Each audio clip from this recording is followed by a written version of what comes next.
మంచి రుచి మన వంట స్టైల్. నేనండి మీ పెద్ద కోడల్ని.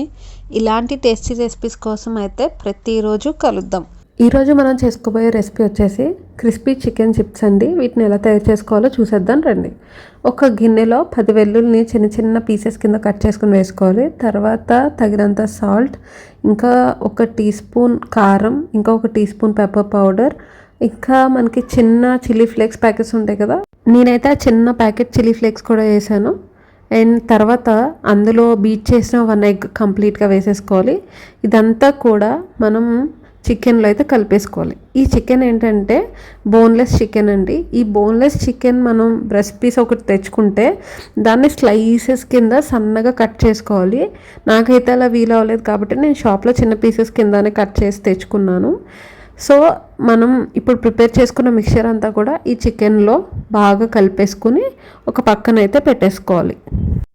ఇప్పుడు మనం నెక్స్ట్ స్టెప్ ఏం చేయాలంటే ఈ కలిపి పెట్టుకున్న చికెన్ మిశ్రమంలో మనం 2 టేబుల్ స్పూన్స్ కార్న్ఫ్లోర్ అయితే వేసుకుని బాగా కలుపుకోవాలండి.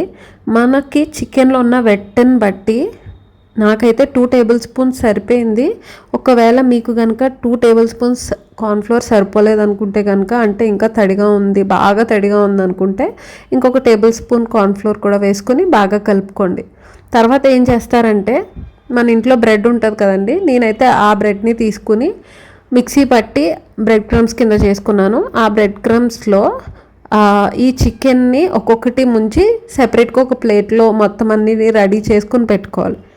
తర్వాత స్టవ్ పైన ఒక బాండీ పెట్టుకుని దాంట్లో ఆయిల్ వేసుకొని తగినంత ఆయిల్ వేసుకోండి, డీప్ ఫ్రై చేసుకునేటానికి సరిపోయేంత. తర్వాత ఆయిల్ వేడెక్కిన తర్వాత ఒకసారి చెక్ చేసుకోండి బాగా వేడైందా లేదా అని. చెక్ చేసుకుని ఆయిల్ బాగా వేడైందన్న తర్వాత మనం ఆల్రెడీ ప్రిపేర్ చేసి పెట్టుకున్నాం కదండి, వీటిని అయితే ఆయిల్లో వేసుకుని బాగా ఫ్రై చేసుకోవాలన్నమాట. మీరు ఇక్కడ వీడియోలో చూస్తున్నట్టుగా ఈ కలర్ వచ్చిన తర్వాత వాటిని తీసుకుని అయితే ఒక ప్లేట్లో వేసుకోండి. అంతే అండి, మన క్రిస్పీ చికెన్ చిప్స్ అయితే రెడీ అయిపోయినాయి. వీటిని ఒక ప్లేట్లో పెట్టుకుని సర్వ్ చేసుకోవడమే లేట్. దీన్ని మయోనీస్తో సర్వ్ చేసుకుంటే ఆ కాంబినేషన్ అయితే చాలా బాగుంటుంది.